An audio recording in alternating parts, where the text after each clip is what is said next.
When Russia cut fossil fuel supplies, Europe quickly found out they couldn't make up for it with green energy no matter how much they wished for it. Now there are dire predictions about a dangerous winter there with energy shortages, rationing, and out-of-reach prices. It turns out, Lisa Fletcher finds, there are similar chilling predictions right here in America. Winters in New England are long, deep, and they can be wicked cold. Look at the wind chill by early tomorrow morning. Bitter cold. Staying warm in this region can be a challenge any winter. It could be more so this year, with natural gas and home heating oil in short supply. I don't like scarcities of anything because it creates havoc. Scott McFarlane is a second-generation home heating oil supplier about an hour from Boston. When I started in the business working for my father, we were charging 15.9 cents a gallon for heating oil. And when we went up to 16.4 cents, I said to my father, how are people going to be able to afford that? What are they going to pay per gallon this year? We're $5.99 a gallon, and we're making 25 cents a gallon less than we were a year ago. One winter blast could send prices even higher. It's the reason so many of McFarlane's customers, like Elizabeth Grimes, are topping off their tanks.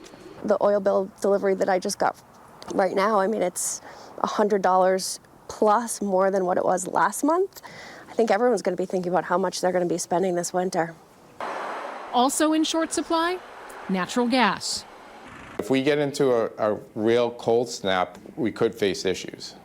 What would that look like if that happened this winter? We would have to be prepared for the potential of rolling blackouts.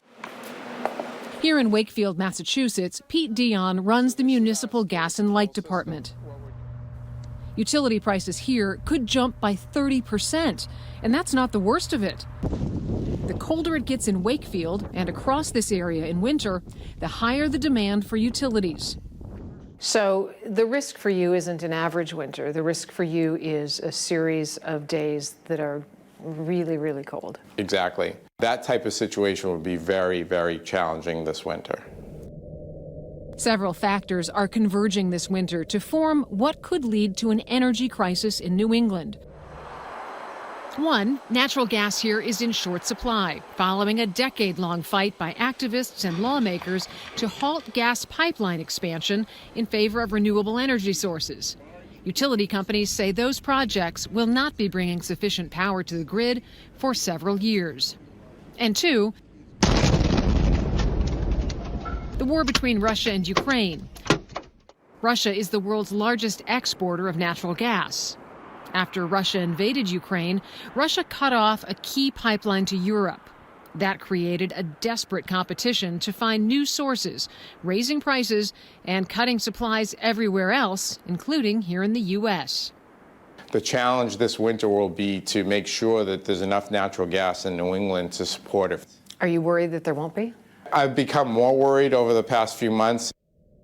In a time of very critical need, the only way this region satisfies demand is by importing liquid natural gas from foreign countries.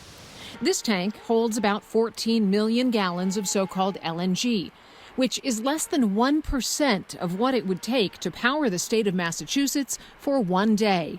And it all came from Trinidad and Tobago, Latin America's largest exporter. The Russia problem is also behind a dipping supply of crude oil imported to make the heating oil stored in these large drums.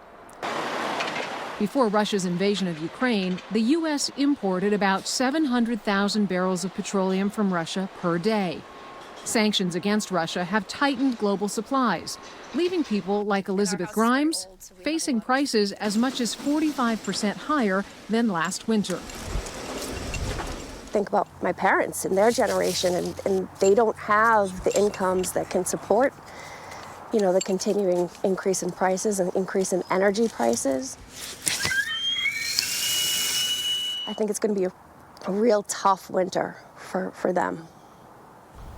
What I don't get, Texas is the nation's #1 producer of liquid natural gas. So why is New England importing it from foreign countries? Because of a 1920 law called the Jones Act, and it was created to basically bolster the U.S. shipping industry.